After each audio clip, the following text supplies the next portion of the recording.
Hi friends, welcome back to Homestead on a Prayer. I hope you all are ready to do some seed planting today because that is what we have planned for today.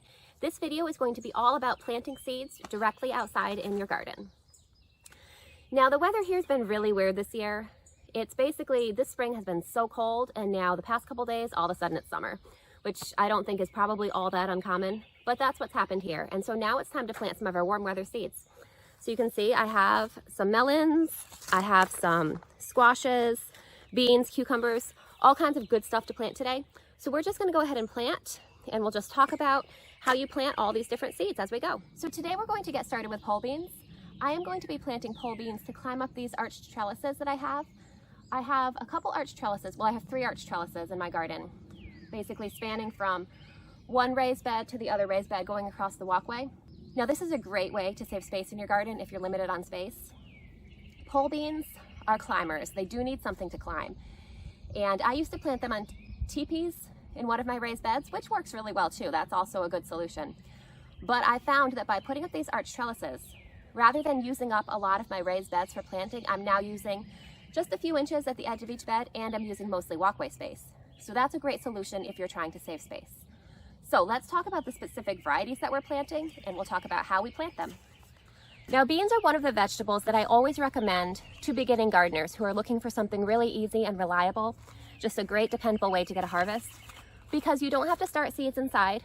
They're not finicky. You just basically plant them in the ground. If you're planting pole beans, which is what we're planting right now, you give them something to climb on, and then they basically do the rest.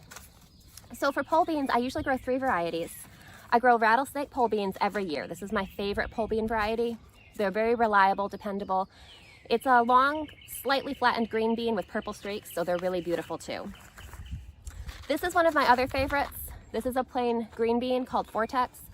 I couldn't find these seeds anywhere last year. Everyone seemed to be sold out of them, so I was very glad to find them back in stock this year. I think that this year I am going to try to save my own seeds of these since they are a trickier seed to find.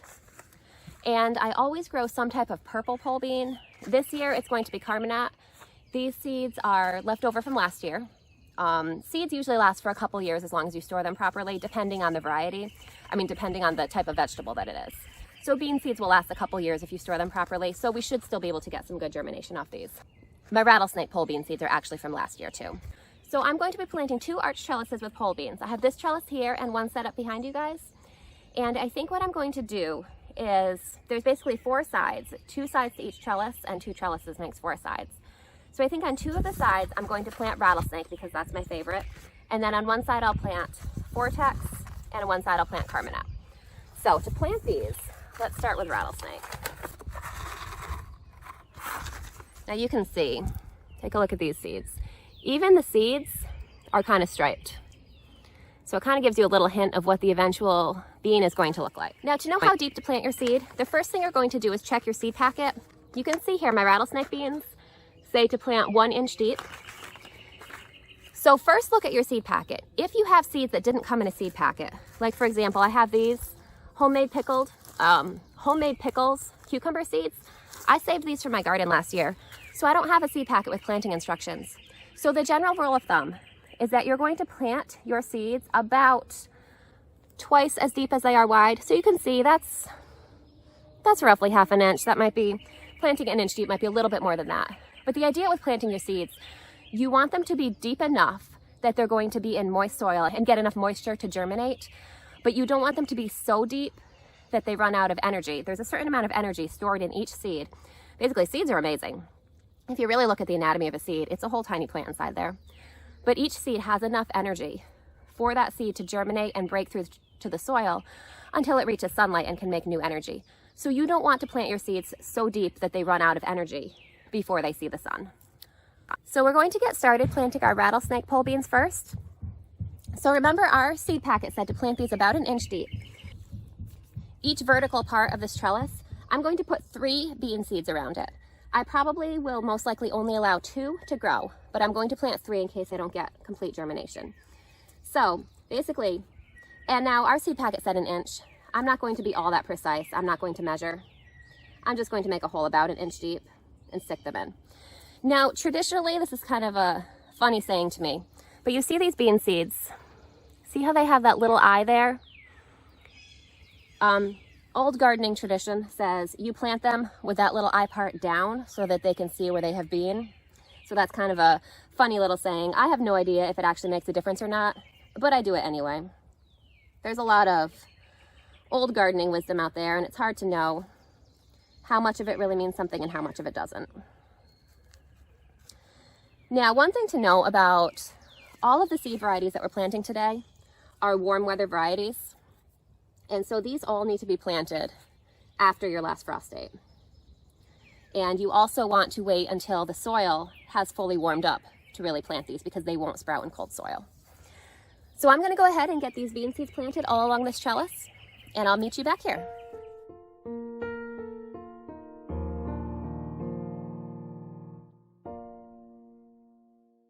So on this side of the trellis, we're going to be planting our Vortex beans.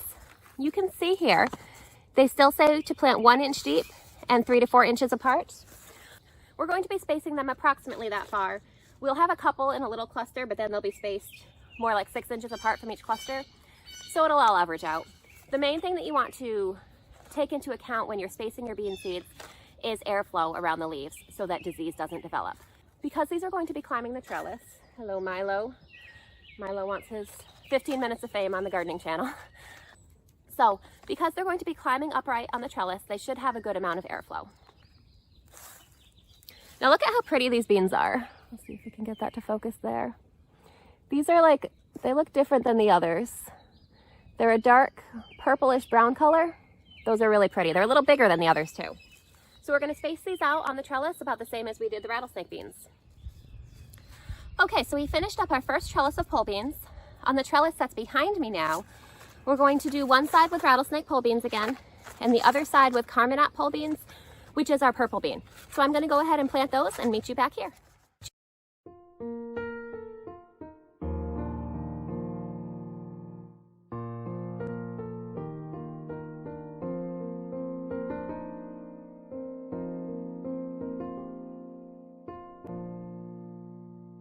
Now when it comes to bush bean seeds, you're going to plant these a little bit differently. These beans don't need to climb, which some people prefer. I usually prefer pole beans because you get a higher yield, they're a little bit easier to harvest, but I grow a little bit of each. Bush beans yield a little bit faster than pole beans, so they'll give you a little bit of an extra head start on the growing season. So I have 4 varieties of bush beans I'm going to grow this year. 2 of them are new to me. Provider I've grown before. This is a classic, basically your classic bush bean. Notice this still says plant 1 inch deep, if you can see that there. This bean I grew last year for the very first time, called Tanya's Pink Pod. These beans are beautiful, they're very prolific, I really liked them. I have used up most of the seeds though, and the seeds are kind of hard to find. So I just have, you can see, I just have a handful of those left. So these I'm going to be growing in a separate spot just for the purpose of saving seeds this year. Hopefully I have a few volunteers from last year that grow and we do get to harvest some of those. But the ones that I'm going to be intentionally planting are just for seed saving purposes. I also have 2 new bean varieties here. I like to have a really colorful rainbow of harvest. So I like to grow a variety of types here. So I've got these yellow beans, which I'm not going to try to pronounce. That's the name of them there. And I have red swan bush beans, which look really beautiful. I haven't tried either of these, so I can't vouch for the flavor or how well the plant does, but they look really interesting, so we're going to give them a try. Now, with these beans, you'll notice on your packet here, they say to plant 1 inch, you can show you, 1 inch deep, 3 inches apart in rows, 2 to 3 feet apart. Now, you do want to pay attention to your plant spacing, which in this case is 3 inches. I might give them a little bit more. I might give them about 4 inches each. But I'm going to basically ignore the part about row spacing where it says rows 2 to 3 feet apart. When you see row spacing on a packet, that's kind of assuming a traditional garden where everything's laid out in a single row and between each row of plants you have a walkway. So it's allowing some space for the plant to sprawl, but it's also allowing for a walkway for you to get through, potentially with whatever tools you may need.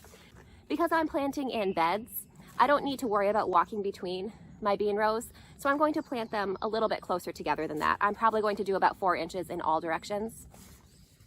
Now, when you're planting more closely like that, it's called intensive planting, you do want to make sure that your soil is fertile enough to accommodate that many plants. If your soil isn't fertile enough or you don't give them enough water, those plants, if they're planted closely, are going to be really competing for limited resources. So in order to plant closely like that, you need to make sure that you have good soil. So I've pretty heavily amended my entire garden with compost. I'm also going to be watering somewhat regularly throughout the season. We'll see how I do with that. But there are a lot of benefits to planting intensively too. When your plants are close together like that, they'll eventually grow together and they'll basically create a living mulch, which has a few benefits for your garden. That's going to help you with some natural weed suppression. If your plants are covering the garden area, they're really shading everything out, and they're taking up a lot of the available nutrients, weeds are going to have a really hard time competing with that. Once your plants are established, weeds are going to have a hard time getting a foothold there. The other thing that it does is it helps conserve soil moisture. Now, if you just have bare soil, I mean, you can see a lot of my soil is bare right now, but that's because it's the beginning of the season and we haven't really gotten to planting a lot yet. Once everything fills in, I want to have as much of the soil covered as possible. That will prevent evaporation. It'll prevent the sun from evaporating the moisture in the soil, which leaves it available for the plants, which means less watering for me, and less work for me is always a good thing. And it leads to healthier plants too. So over here in this bed here, if you watched my tomato transplanting video a few days ago, you saw that this is really going to be, this is kind of a mixed bed. It's going to have zucchinis, it's going to have cucumbers. That's why I have the trellis here. You can see I did put some tomatoes on this side of the trellis also. We're gonna have probably cucumbers and melons in the back area there. But for this little area here, I reserved this for kind of whatever, and so I'm going to put some bush beans here. So we're going to start with, I'm going to save my Tanya's pink pod for another section because, as I said, those seeds are very limited. So over here, I'm going to put in a mix of these three types that I have here. So you'll see I'm going to space them out. I'm going to plant kind of in blocks. I'm going to leave some spaces because I want to fill in with flowers and herbs to give this bed a little more variety, a little more visual interest. Basically, rather than a monoculture where you have all your beans laid out in the same spot, I'm going to mix in some herbs and flowers too, to attract pollinators, to attract beneficial insects, and to reduce pest load. So let's get started with a couple rows of provider bush beans. These are nice, pretty purple beans, if you can see those there. It's interesting how the bean seeds, sometimes they look completely different on the inside than the pod does. These are a green bean that has purple bean seeds. So we're just going to do 2 rows of these. I'm planting them about 1 inch deep. I think we need 1 more of those to get to the end of the row. Now you can see on this seed packet, these provider beans, they say 50 days to maturity. That's assuming that you stick a plant in the soil, it grows, and that means that you should be harvesting beans from that plant in about 50 days. Now that's kind of assuming ideal conditions. It's assuming perfect weather, it's assuming that you water faithfully, and that the soil temperature is warmed up adequately before you plant them, that you have good pollination. Basically everything goes right, you'll have beans in 50 days. I find that it usually takes a little bit longer than that, but it's a good guideline. Now these here, these don't say when to expect to harvest, so we'll be surprised. We'll see how these do. Okay, so I've got my 2 rows of provider here. I'm going to leave a little bit of spacing because, as I said, I want to be able to put some flowers and herbs mixed in. Now I am doing these fancy, I think that's a French name, fancy French yellow beans, which is, as I said, a new variety. See, and these seeds are black. So not what you would expect coming from a yellow bean.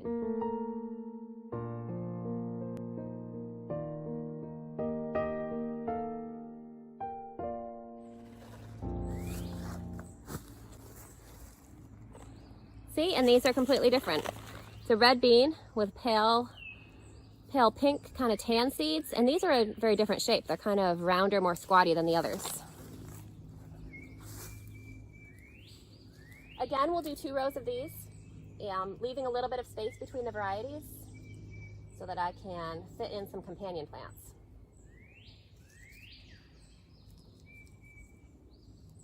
So as the season goes on, I'll be doing some garden tours, hopefully some good successful harvest tours as well. And I'll give you updates on how these varieties are doing and whether or not I'd be likely to grow them again. So that's it for our beans, except as I said, I am going to find a good spot for my Tanya's pink pod. I haven't decided exactly where I'm going to put those yet. I'm going to do it somewhere fairly isolated from the others to make sure that I get seeds that come true to the original parent plant. So let's move on to some more plants. Okay, so it's time to move on to our cucumber and melon seeds now. And I've got some really exciting varieties here. Now, I'm new to melons. I tried these Minnesota midgets. It's a little mini personal sized cantaloupe for the first time last year. And I had a groundhog figure out how to climb into my garden, climbed up my wall and stole the tiny melons off of this plant. I don't know how it did that, but somehow that it did. So we only got to harvest one of these last year. So I'm hoping for a better harvest this year. I'm also trying for the very first time this kajari melon. This has been very highly recommended by a few people that I follow, and it's really beautiful. So I'm going to give those a try. I'm also trying a few kinds of cucumbers. This one, we grew this last year for the first time. This is really fun. The lemon cucumber. They're little, I mean, as you can see in the picture, they're little round, sort of spring green, yellowish green type cucumbers. They're very small. You kind of eat them like an apple. My son really liked those. So we'll grow those again. Homemade pickles. I'm growing these to make pickles with. I'm trying this one for the first time, China Jade. It just looked like a really fun, long cucumber. So we'll see how that does. I have no idea. I've never grown it before. I have the silver slicer, which I'm growing for the very first time. This is another one that I've heard recommended by a lot of people. It's supposed to be one that maintains its sweetness even when it gets really hot in the summer and most cucumbers get bitter. And it's a really pretty white color, so it adds some nice variety to the green cucumber basket. So I'm excited to try that one. This one I was not planning on trying, but I got this one in my Baker Creek seed order as a free, just as a free sample. I'm not sure, is that bait alpha? I'm not sure if that's how you pronounce it, but I'm gonna give this one a try.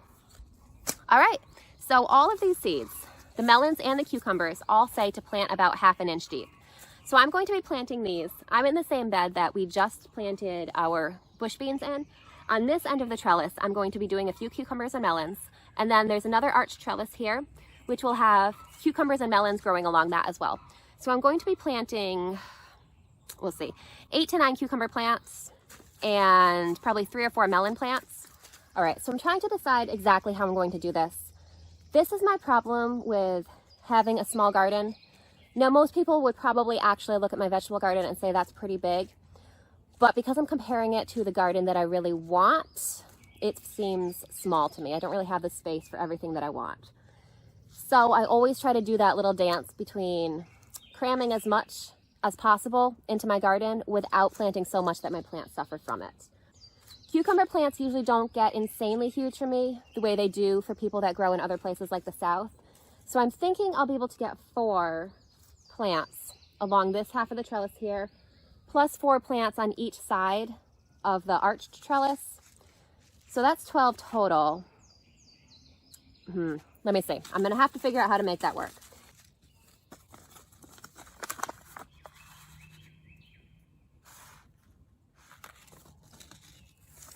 Now I'm going to say with the Minnesota midget that I planted last year, I did not have the highest germination compared to many of my other seeds.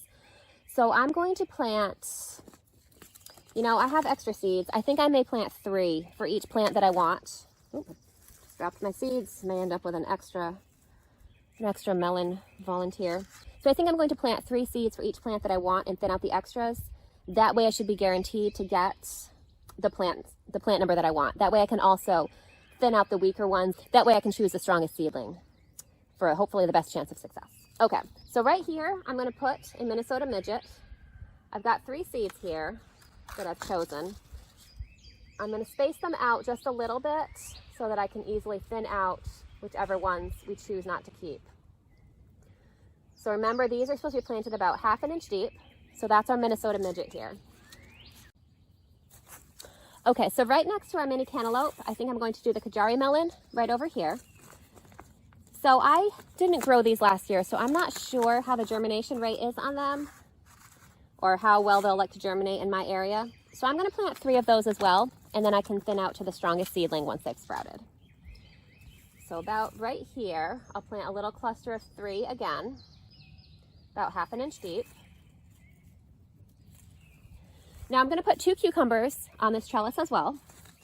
So let's go with, let's see, let's do a homemade pickles and a silver slicer.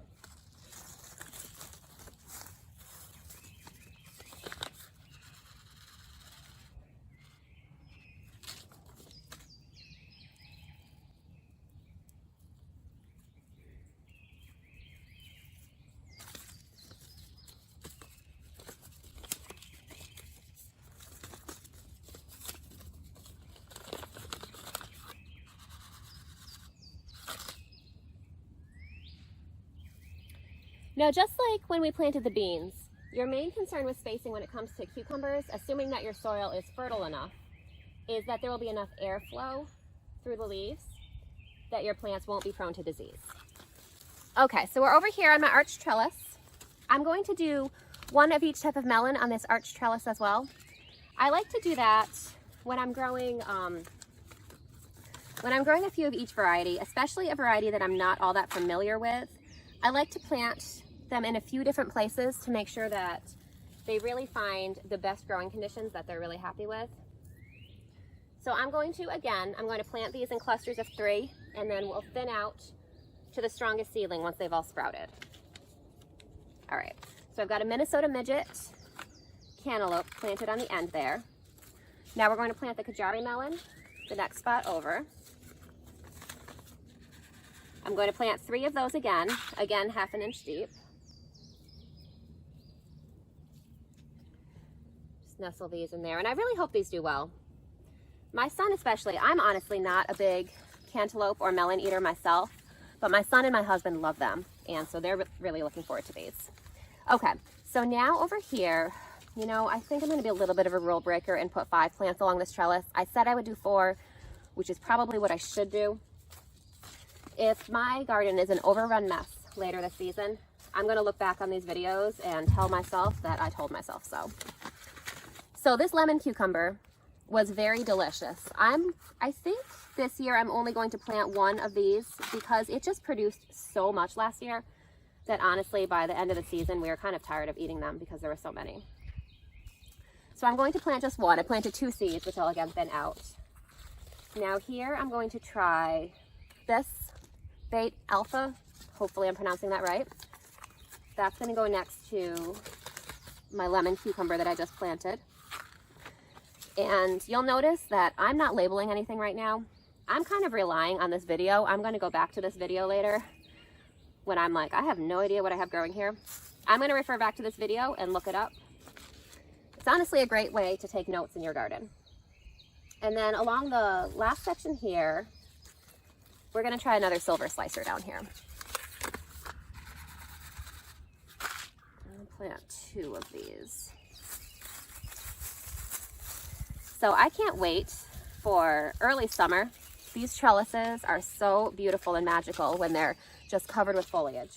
Okay, so we have 1 more side of our trellis to plant. This one I think is going to be exclusively cucumbers. And I've got to work fast because I came out here to take this video in the morning before it got very bright and sunny in the garden, and the sun is starting to reach into the edges of the garden. So we're going to try to get this done as fast as we can. Now all of these plants that we planted along the trellis, the beans, the cucumbers, the melons, those are all natural climbers. And so you're not going to need to tie them to your trellis or do anything like that. All you're going to need to do is in the beginning, give them a little bit of guidance so that they can find their way to the trellis, and they'll do the rest. You'll see how easy these plants are to grow. Okay friends, thank you for sticking with me through this long planting video. We're down to our very last type of seed that we're going to plant today, which is zucchinis. I have 3 types here that I'm going to plant, and I apologize for the background noise. My neighbor is weed whacking, and I'm not sure how much that's going to carry through in this video. Hopefully not too much, but you know, it is summer and it's a beautiful, well, it feels like summer. It's actually still spring, but feels like summer. It's a beautiful day, so I can't really blame him for doing yard work. So we've got this gray zucchini squash. I've got a Lebanese white bush summer squash. I don't really know anything about this one. This was a substitute for a seed that I had ordered that they sold out of, but I'm gonna give it a try.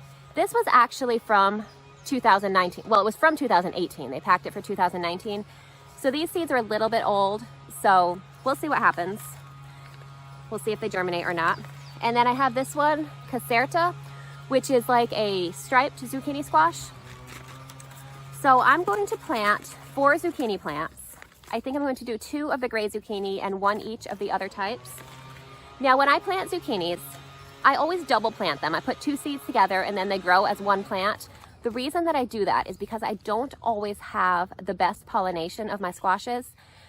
By planting them together, you make the likelihood higher that you're going to have male and female flowers blooming at the same time and a higher chance of pollination happening. So I'm going to be planting 4 spaces of double zucchini. I'm going to space them about 4 feet apart from each other because zucchinis, while they don't vine and ramble the way winter squash does, they still are large plants and they still do need quite a bit of space. So all of these zucchini seeds say to plant them about 1 inch deep. I'll show you the seeds here. You can see these are quite a bit bigger than a lot of other. So these are quite a bit bigger than a lot of other types of seeds you would plant. So, oh, I'm dropping them. Oh no. Well, we might have random rogue zucchinis in the garden. Anyway, so they're quite a bit bigger than a lot of other seeds, and so they require that 1 inch depth again. So I'm going to go ahead and plant them. I think I'm going to do on this side, we'll go ahead and do a gray zucchini and the white bush summer. And then on the other side, we'll do another gray zucchini and one of the Caserta as well. You know what? I'm sorry. I just changed my mind. Caserta is going to be the one that I do 2 of because that's the most like a traditional zucchini. So I'd like to have more of those. So I'm going to have 1 of those on each side. And then I'll have 1 each of the white squash and the gray zucchini. All right. So this is gray zucchini in my hand. So I'm going to double plant these over here, just about 1 inch deep. And I'm going to plant 3 seeds in case there is lower germination, and then we'll thin out the weakest one. And you can see I have some leaves left here from last fall. I'm just going to kind of leave these here and use them as a mulch to just protect my zucchini plants until they get really big. Okay, so let's put some Caserta seeds over here as well. We'll do 3 of those as well and then thin out the weakest seedling. So these will be off camera, you won't see these. So I've got 1 more side of this bed to plant and then we're gonna be all done. So now that we've gotten our seeds planted, I'm going to water them all in. When you direct sow plants, one thing you do need to be careful of is making sure that your soil stays moist during the germination period. Now, when it's warmer out, your soil is obviously going to dry out faster, but your seeds are also going to germinate faster. So I'm not super strict about watering my garden once I have a lot of established plants.